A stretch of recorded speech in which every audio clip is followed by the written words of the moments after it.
Welcome to the home of Jerry Lynott, Montgomery Terrace, Maville.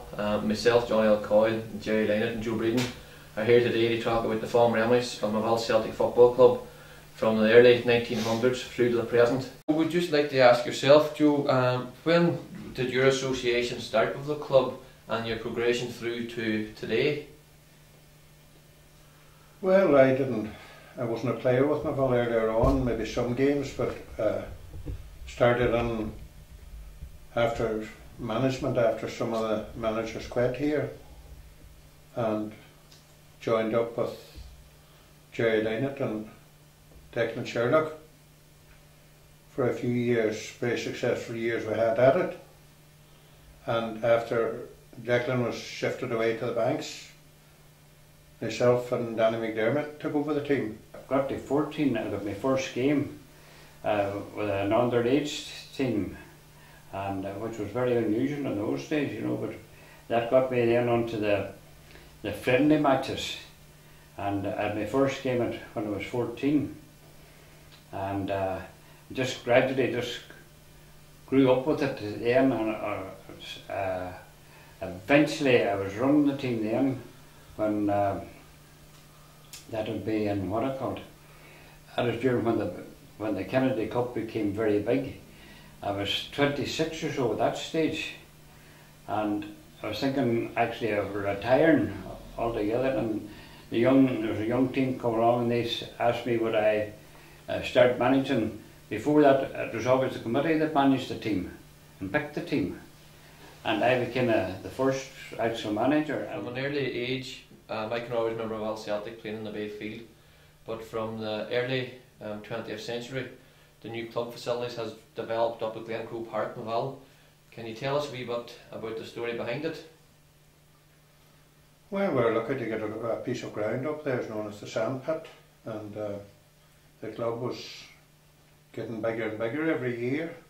We needed more facilities, we needed another playing ground and things like that. So eventually we started up there and built a new clubhouse, again with the help of grant aiding. That probably wouldn't have happened only for it. Joe, throughout the years there must have been plenty of characters involved with the club. There's one springs to mind is James Doherty. Maybe you could give us a wee bit of insight into him? Well, James was well known, not just James Doherty, mostly as James Jack. He wasn't just from the town, outside the town, out Carmina direction or Ballahurry, but he done a lot of work for Maville Club. He ran the team for a good few years. He got involved in the work down of it. Sometimes break your heart to try to please him or try to keep him. If he wanted a thing done, it had to be done yesterday, not today. Likewise with Joe, you're bound to have fond memory of different characters or people throughout the years that had strong involvement with the club. It ran so long and there were so many people involved over the years, it would be hard to remember them all. But the Gillans, Eamon Gillan particularly, and his family after him as well, were very much involved and great help to it altogether. As we can hear from Joe and Jerry, there's been plenty of names associated with the club for years. And the most noticeable thing to myself, from listening to the past years from the two fellas, is the family names still have a strong link to the club. The Gillans, the Macaulays, the Dohertys and the McElroys all still have plenty of links to the club.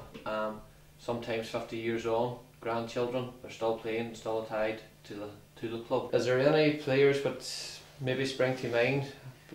Well, the important ones, Mickey Kelly, he played with Cork United and went over then during the war to what I called played Wolverhampton Wanderers. Now we have had a young fella has progressed to go to the Premier Division in England, to Sunderland, owing to the good system they have now, picking them up at different clubs all over the country.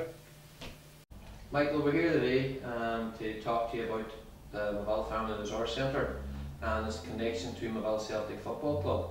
Can you give me a wee bit of a background on what the Resource Centre is about? The Resource Centre was developed in 2003 and it's funded through the Family Support Agency in Dublin. The idea of the Family Resource Centre was to work with the wider community, with families, individuals, youth, development programmes that meets their needs. Are there any programmes that you have run through Mobile Celtic Football Club or with the help of the football club? Well, over the last 3 years, my role as a development worker has linked in with Mobile Celtic, and we've developed various innovative programmes. Some of the programmes would have been like a drug and alcohol programme, which was an 8-week programme for 14 to 16-year-olds. We've also delivered a FAI coaching level 1 through the resources that were up in Mobile Celtic. Good, so there has been a good link with the football club and yourself to run programmes? Yes, over the last couple of years it's actually been strengthened, and there's been a lot of good links for programmes, and we're hoping to actually use the facilities more often in the future. What does it mean to an organisation like yourself to have a football club with the facilities it has so close to hand? Well, because we're in a rural setting, I mean, it's been a fantastic resource, and A, it's very close to the resource centre, and B, it offers a lot of opportunities to both adults and young people, which the resource centre finds it's a great resource to have. Also within the actual club itself, it's got fantastic outdoor facilities and indoor, whether for like courses, classes, cooking, fitness or whatever.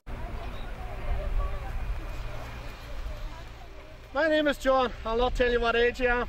I'm the coach of the girls under 14 team in Mobile Celtic. Here is my team. My name's Rebecca Hanning. I play for Mobile under 14s and I'm a goalkeeper. My name is Emma Holmes. I'm 12 years old. I play for Mobile Celtic under 14s and I'm a defender. My name's Eva Dermot. I'm 13 years old. I play for Mobile Celtic and I play forward. My name's Kieran McLaughlin. I play for Mobile Celtic under 14s and I'm a defender. My name is Michelle Oog. I play for fielder or defence for under 14s for Mobile Celtic. My name's Erin. I'm 14. I'm a defender for Mobile 14s. My name's Cara. I'm 12. I play midfield for Mobile Celtic under 14s. My name's Kira. I'm 12 and I play for Mobile under 14s.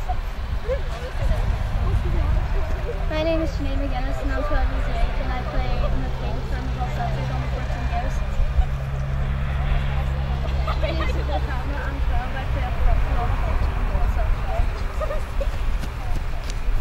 My name is Ashley and I play right back. I play for under 14 years and I'm 12 years old. Perfect. Oh, sorry. Yes, I'm good. Well done.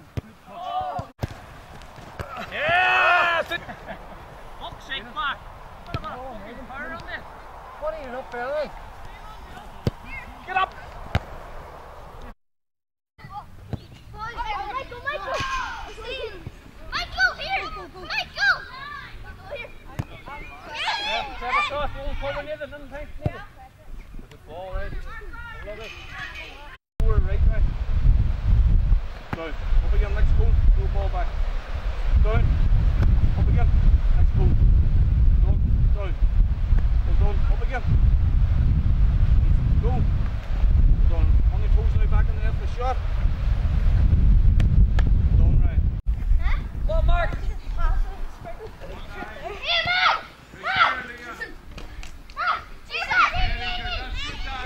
Good boy, Cormac. Oh, he's through! Come on! Can you? Oh, God. Hey, tackle me, tackle me. Good care. Go on, Andrew, go give her a hand. Go on, Leah. Good care. Shoot. Oh, yes! Good goal. Where you go? Nice volley, Ray. Come on. Oh, come on. Where you go, Leonard? Wait, Archie. Watch the keeper. Right, down the goal. Good ball. Oh, lucky.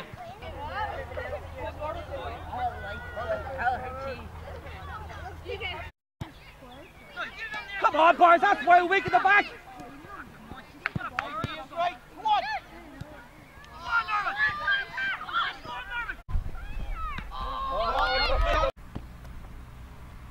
So McDermott defender.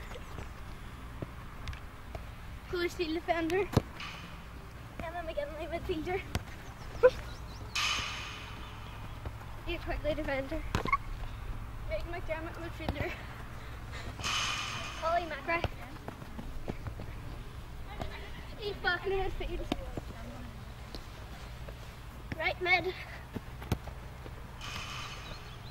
Bria Dever defender. Michaela McDermott defence. Orna McGuinness centre forward. Rachel McRae goalie. Erin Clay centre forward. Right, go ahead. Back off, step back. Right, go ahead.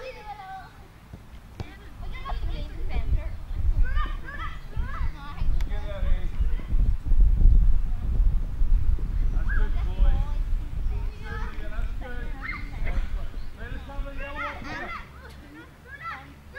Aaron's there. Good, Jared. Good ball. Go on, Eve.